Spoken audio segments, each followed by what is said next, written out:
नमस्कार दोस्तों, कैसे हैं आप लोग। आज के इस वीडियो में हम बात करेंगे, उससे पहले हम आपको बता दें कि इसी लेक्चर में आज सेल साइकिल सेल डिवीजन खत्म हो जाएगा।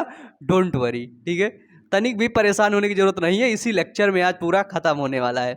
पिछले क्लास में हम लोगों ने देखा था मियोसिस डिवीजन फर्स्ट। आज हम देखेंगे मियोसिस डिवीजन सेकेंड।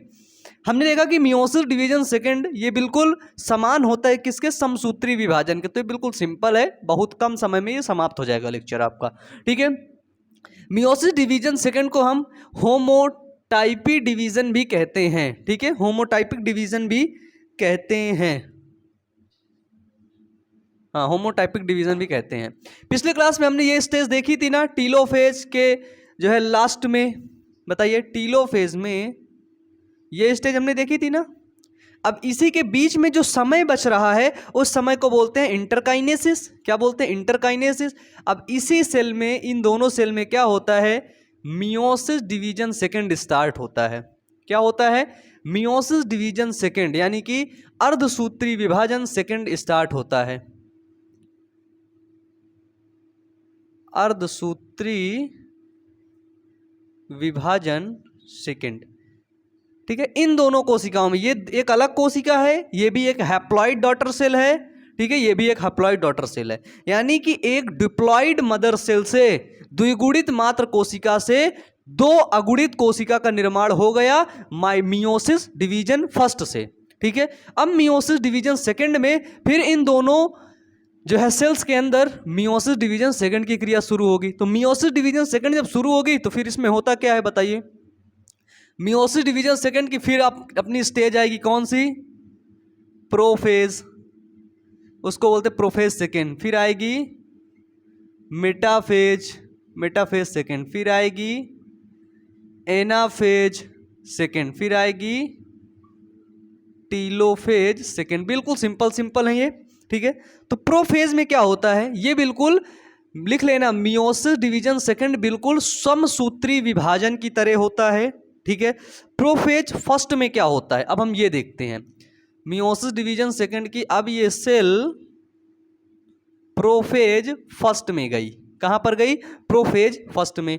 जब ये सेल प्रोफेज फर्स्ट में जाती है तो यहां पर, इससे पहले इसका क्या हुआ था, इसके बीच में यहां पर इसका साइटोकाइनेसिस हुआ था। साइटोकाइनेसिस के दौरान इसका जो है गुणसूत्र था वो इसी में घुल गया था, ठीक है। घुल गया था मतलब इसी में बिल्कुल लिपट गया था, ठीक है। फिर ये इंटरफेज में आती है। इंटरफेज में G1S G2 होता है, G2 के बाद फिर आती है प्रोफेज फर्स्ट में, ठीक है। प्रोफेज जब फर्स्ट में ये सेल आ गई तो यहां पर क्या होता है कि इसके अंदर लिखो, इसमें प्रोफेज फर्स्ट में लिख लो कि इसमें, इस प्रोफेज फर्स्ट में गुणसूत्र के दो स्पष्ट क्रोमैटिड एक दूसरे के क्रोमोमियर्स के द्वारा जुड़े होते हैं और स्पष्ट दिखाई देते हैं। ये देखो, ये देखो दिखाई दे रहे हैं, ठीक है।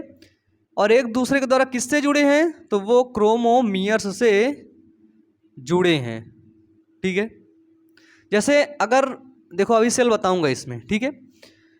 जैसे मानते हैं कि जब हमने होमोलॉगस क्रोमोसोम देखा था, एक ह्यूमन के मेल के अंदर कितने गुण जो है, मेल कैसे पैदा होता है, मेल के क्रोमोसोम क्या होते हैं, वो होते हैं एक्स और वाई। तो हम इसको मानते हैं ये एक्स गुणसूत्र है, ये वाई है। फिर जब इसके बराबर संख्या में बनते हैं तो 2x बनेंगे, 2y बनेंगे, है ना, ऐसे बनते हैं। तभी देखना इसमें गुणसूत्रों की संख्या कैसे होगी। तो यहाँ पर आपने देखा ये ब्लैक वाला हो गया, ये आपका ब्लू वाला हो गया, ठीक है। ये थी प्रोफेज फर्स्ट। प्रोफेज फर्स्ट के अंत में क्या होता है, ये जो न्यूक्लियर मेम्ब्रेन होती है, ठीक है, न्यूक्लियर मेम्ब्रेन और न्यूक्लियोलस, ठीक है। न्यूक्लियर मेम्ब्रेन और न्यूक्लियोलस क्या होती है, ये अंत हो जाती है, ठीक है, इसका अंत हो जाता है। और यहां पर से फिर क्या होता है, जो स्पिंडल फाइबर होते हैं वो चलना शुरू कर देते हैं, ठीक है। तो ये थी प्रोफेज फर्स्ट की अवस्था। यहां पर दो स्पष्ट क्रोमैटिड, देखो ये देखो, ये दो स्पष्ट, है ना, क्रोमैटिड हमको दिखाई दे रहे हैं। बताइए दिखाई दे रहे हैं ना, दोनों क्रोमैटिड हमको दिखाई दे रहे हैं। अब यही सेल, ये वाली सेल और ये सेल अब कहां पहुंचेगी, ये पहुंचेगी मेटाफेज सेकंड में, बी में। जब ये बी में पहुंचेगी मेटाफेज सेकंड में, तो बनाओ इसका इमेज। ये बनी, सॉरी ये तो नष्ट ही हो गया, तो इसके गुणसूत्र कहाँ आ गए, ये आ गए। ये अपना स्पिंडल फाइबर है यहाँ पे,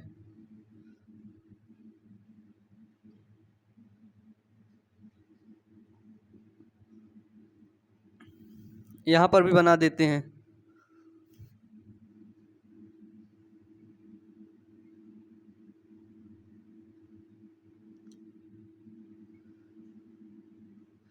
ये देखिए, जब मेटाफेज सेकंड में ये कोशिकाएं पहुंची ना, तो ये जो गुणसूत्र इतर बितर थे, ये बिल्कुल इसके सेंटर में आ करके एक मेटाफेजिक प्लेट का निर्माण कर लिए। तो मेटाफेजिक प्लेट का निर्माण करेंगे कैसे, ये देखो।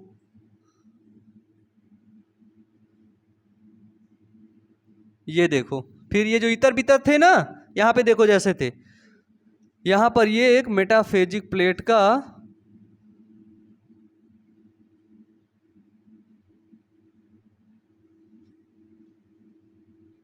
निर्माण कर लिए, ठीक है।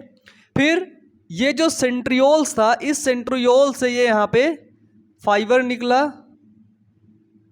और वो फाइबर कहाँ पर जुड़ा, तो वो फाइबर सेंट्रोमियर्स से जुड़ा। कहाँ पे, सेंट्रोमियर्स से जाकर के जुड़ा, और ये जो एक फेज बनी, इस फेज को हमने बोला ये क्या है, क्या है बताइए, तो ये है आपकी मेटाफेजिक प्लेट, मेटाफेजिक प्लेट, ठीक है। तो यहाँ पर हमने देखा मेटाफेजिक प्लेट बन गई सेंट्रोमियर से। क्या हुआ, क्रोमैटिड का जो सेंट्रोमियर था, ठीक है, जिस जगह पे जुड़ता है उसको क्या बोलते हैं, उसको बोलते हैं kinetochore,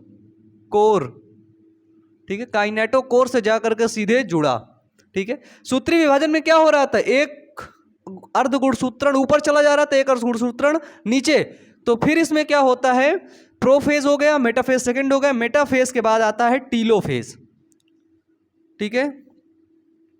telophase second, c number. इसमें क्या होता है, ये कोशिका अलग है, ये कोशिका अलग है, ये मैंने एक बनाया, एक मैंने ये बनाया, ठीक है। टीलोफेज सेकंड में क्या होता है, ये जो स्पिंडल फाइबर होते हैं, क्या होता है, जो स्पिंडल फाइबर वो खींचने लगते हैं अपनी तरफ, वो करते हैं। तो जो इसके जो क्रोमैटिड है ना, वो इक्वेटोल की तरफ, ध्रुवों की तरफ क्या करते हैं, गति करने लगते हैं। तो जब गति करेंगे तो यहां पर आप लोग देखिएगा, ये स्पिंडल फाइबर, ये स्पिंडल फाइबर, सॉरी ये है सेंट्रियोल्स, ठीक है।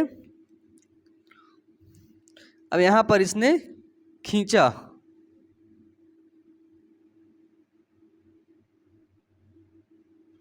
ये देखिए, जब यहां पर इसने इसको खींचा, 1 2,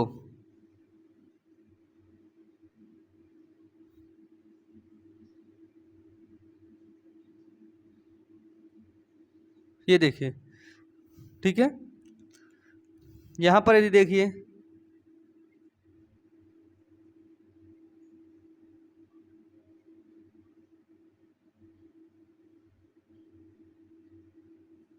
ये देखिए, कुछ इस प्रकार से इसमें आ जाता है, किस फेज में, टीलोफेज में, ठीक है।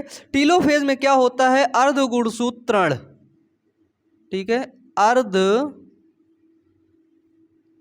गुणसूत्रण अलग अलग हो जाते हैं,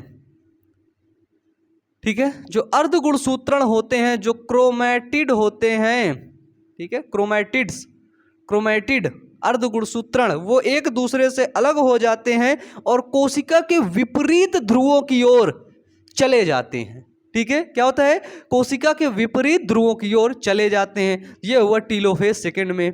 अब टीलोफेज, सॉरी प्रोफेज, मेटाफेज, ये एनाफेज में होता है भैया, एनाफेज में। यार पता है, आज मैं इतना खुश हूं कि चैप्टर खत्म हो रहा है, तो मेरे को तो कुछ समझ ही नहीं आ रहा यार, है ना। सॉरी, अब मैं अच्छे सही से पढ़ूंगा। मैं बड़ा खुश हूँ यार, टीलोफेज, सच में यार बहुत दिन से इसको पढ़ा रहा हूँ, है ना। एक्चुअली एक रेफरेंस बुक में ले लिया था, तो उससे जो है क्वेश्चन मेरे को मिल रहे थे और ढेर सारे, तो मुझे लगा फिर जो है अच्छे से पढ़ाते हैं, है ना। तो टीलोफेज एक अंतिम अवस्था होती है किसकी, मियोसिस सेकंड की अंतिम अवस्था होती है कौन सी? टीलोफेज। ठीक है, अंतिम अवस्था में क्या होता है, ये सेल जो रहती है ये का जो है जो स्पिंडल फाइबर रहते हैं, स्पिंडल फाइबर अब ये जो है खत्म होने लगते हैं और इसका केंद्रक का निर्माण हो जाता है किस में? टीलोफेज में। ठीक है, जब टीलोफेज में केंद्रक का निर्माण हो जाता है तो आपने यहाँ पर देखा ये गुणसूत्र, ये गुणसूत्र, ये टीलोफेज है। फिर नीचे वाला देखा, ठीक है, ये है टीलोफेज। अब इस टीलोफेज में क्या होता है, बेसिकली केंद्रक का निर्माण हो जाता है, केंद्रिका का निर्माण हो जाता है, सेल ऑर्गेनेल्स बन जाते हैं और कोशिका ये दो कोशिकाओं में बंटने के लिए अब ये तैयार हो जाती है। तो यहाँ पे फिर इन दोनों में होता है साइटोकाइनेसिस। साइटोकाइनेसिस होगा तो देखो एक कोशिका ये बनेगी, एक कोशिका ये, इससे दो बनी, इससे भी दो बनी, ये देखो। ठीक है, अब अगर इसके अंदर गुणसूत्र की संख्या बना दें, ये देखो ये हो गया ब्लू वाला, मान हमने क्या बोला था, ये वाई क्रोमोसोम है, ये देखिए। तो इस तरह हमने यहाँ पे क्या बोला था, अभी ह्यूमन के गुणसूत्र जो है मानव में अगर देखें नर का गुणसूत्र कितना होता है, 46। 46 में क्या होता है, एक्स और वाई होता है। तो जैसे एक्स और वाई यदि मेल का क्रोमोसोम है तो जब इससे स्पर्म बनते हैं, ठीक है, तो वो 50% एक्स क्रोमोसोम वाले बनते हैं और 50% क्या होते हैं, वाई क्रोमोसोम वाले बनते हैं। ठीक है, तो देखो 50% और ये 50%। ठीक है, ऐसे हो गया। अगर फीमेल में देखें तो फीमेल में एक्स और एक्स होता है, यानी कि इसमें जो ओवम बनता है वो क्या होता है, वो 100% एक्स क्रोमोसोम वाला बनता है। ठीक है, एक्स गुणसूत्र वाला। तो उसके लिए यहाँ पे जो गुणसूत्र ब्लू कलर से मैंने दिखाया है, जो वाई गुणसूत्र जिसको मैंने माना है, ठीक है, मैं माना हूँ बस, तो उसको हम वाई नहीं मानेंगे, उसको ब्लैक कर देंगे, तो एक्स एक्स मान लो 4 युग्मक बनेंगे। अगर युग्मक बनेंगे तो आपके ओवम का निर्माण हो जाएगा। तो इस तरीके से होता है मियोसिस डिवीजन सेकेंड। ठीक है, बिल्कुल सिंपल है ये। आप यहाँ पे देख रहे हैं ये अलग हुआ, ये भी अलग हुआ, ये भी अलग हुआ, ये भी अलग हुआ। तो यहाँ पे ये जो सेल बनी ये कैसी सेल हैं, तो ये हैप्लॉइड सेल हैं। ठीक है, यानी कि ये अगुणित कोशिका हैं। ठीक है, कैसी कोशिका हैं ये, तो ये हैप्लॉइड सेल हैं, यानी कि ये अगुणित कोशिका हैं। ठीक है, अब अगर देखें आखिरकार क्यों महत्वपूर्ण है मियोसिस डिवीजन, तो इसको आप लोग लिख सकते हैं अपने कॉपी में। आप लोग इसको नोट डाउन करिए, इसको तुरंत लिखिए अपने कॉपी में। ठीक है, अच्छा आपने एक चीज देखा है कि नहीं, जब अर्धसूत्री विभाजन फर्स्ट हो रहा था, क्या हो रहा था, जब अर्धसूत्री विभाजन फर्स्ट हो रहा था तो वहां पे क्रॉसिंग ओवर की क्रिया हो रही थी, जीन विनिमय की क्रिया हो रही थी। और जब क्रॉसिंग ओवर की क्रिया होती है, जीन विनिमय की क्रिया होती है, इसका मतलब ये होता है कि लक्षणों का आदान प्रदान हो जाता है। इसीलिए क्या होता है कि लैंगिक जनन करने वाले जीव जो होते हैं उनकी पीढ़ी दर पीढ़ी गुणसूत्रों की संख्या उनके समान रहती है अर्धसूत्री विभाजन के द्वारा। ठीक है, और उनके जो संतति रहते हैं वो थोड़ा सा भिन्न दिखते हैं। क्यों? क्योंकि क्रॉसिंग ओवर जीन विनिमय की क्रिया हो गई थी, इसलिए वो अब अपने जनक से भिन्न दिखते हैं। ठीक है, ये एक पॉइंट है आपका, इसको लिख लीजिएगा, इंपॉर्टेंस ऑफ मियोसिस डिवीजन में, कि क्रॉसिंग ओवर के द्वारा क्या होते हैं, नई किस्में भिन्न जीवों का निर्माण होता है। पीढ़ी दर पीढ़ी गुणसूत्रों की संख्या सदैव इसमें क्या होती है, स्थिर रहती है। ठीक है, तो अब देखो जैसे लैंगिक जनन करते हैं, ठीक है, अगर लैंगिक जनन करेंगे, ठीक है, अगर कोई जीव है वो सेक्सुअल रिप्रोडक्शन करता है, ठीक है, देखो अब मैं अर्धसूत्री विभाजन का महत्व आपको बताता हूं। इसको मिटा दूं, थोड़ा सा मिटा दूं इस जगह, बस इतने में समझा दूंगा। साइड हटा था, आप लोग इसको लिख सकते हैं। देखिए अगर कोई जीव है जो क्या करता है, जो सेक्सुअली रिप्रोडक्शन करता है, ठीक है,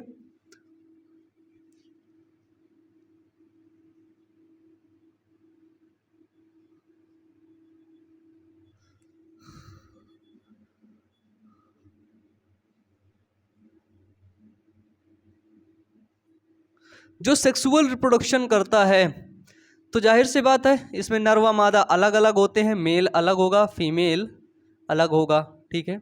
अब देखो मेल के अंदर भी 46 क्रोमोसोम होते हैं और फीमेल के अंदर भी 46 क्रोमोसोम होते हैं। मेल के अंदर क्या बनता है, फीमेल के अंदर क्या बनता है? तो मेल के अंदर बनता है मेल गैमीट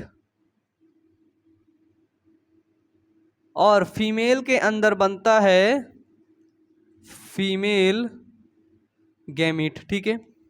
जब गैमीटोजेनेसिस की क्रिया होती है, क्या होती है? इसको बोलते हैं गैमीटोजेनेसिस। मेल के अंदर मेल गैमीट को क्या बोलते हैं? स्पर्म। फीमेल के अंदर फीमेल गैमीट को क्या बोलते हैं? ओवम। तो स्पर्म में जब गैमीटोजेनेसिस की क्रिया होती है उसको बोलते हैं स्पर्मेटोजेनेसिस। और जब ओवम में गैमीट ओवम बनने की क्रिया होती है उसको बोलते हैं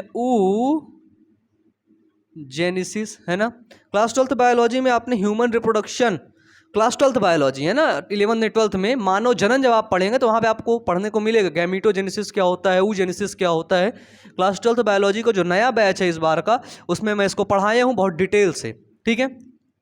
तो जब यहाँ पर गैमीटोजेनेसिस या स्पर्मेटोजेनेसिस होता है तो यहाँ पर स्पेशली मियोसिस डिवीज़न होता है, क्योंकि इसकी सेल होती है उसके अंदर 46 क्रोमोसोम होते हैं। फिर इस माता महिला की सेल जिसके अंदर क्रोमोसोम एक्स और वाई है, इसके अंदर क्रोमोसोम एक्स और वाई हैं, ठीक है। इसके अंदर एक्स है, ठीक है। इसके अंदर भी 46 क्रोमोसोम होंगे, इसके अंदर 46 क्रोमोसोम। जब अर्धसूत्री विभाजन होता है, क्या होता है? अर्धसूत्री विभाजन।